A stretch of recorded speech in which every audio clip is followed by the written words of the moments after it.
Satu oknum perwira polisi berpangkat AKBP ditangkap di Ditres Narkoba Polda Aceh bersama satu polisi lainnya berpangkat Bintara atas kepemilikan 1 ons sabu-sabu.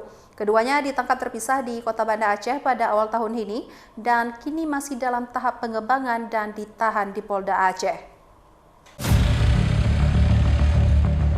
Dalam rilis pengungkapan peredaran narkotika sepanjang Januari 2024, Ditreserse Narkoba Polda Aceh dan jajaran Polres seluruh Aceh berhasil mengungkap sejumlah kasus narkotika berupa sabu-sabu ganja dan ekstasi di wilayah Aceh.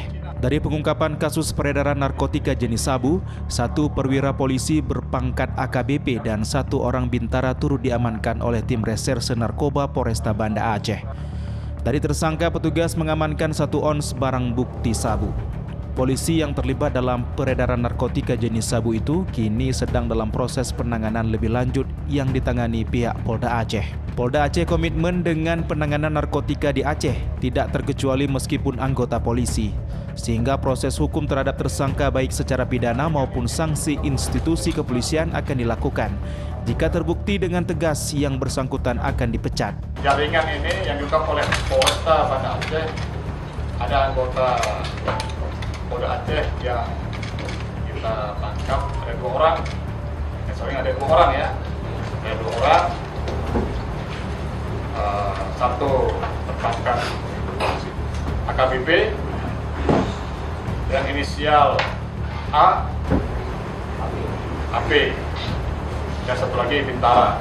Sebagai pemakai atau peredar nih? Ini masih dalam pendalaman oleh penyidik Polresta Banda Aceh.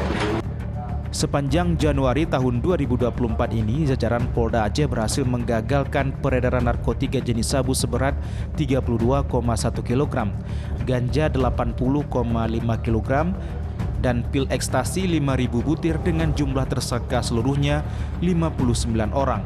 Mereka dijerat pasal 112 dan 111 Undang-Undang Nomor 35 Tahun 2009 dengan ancaman kurungan seumur hidup.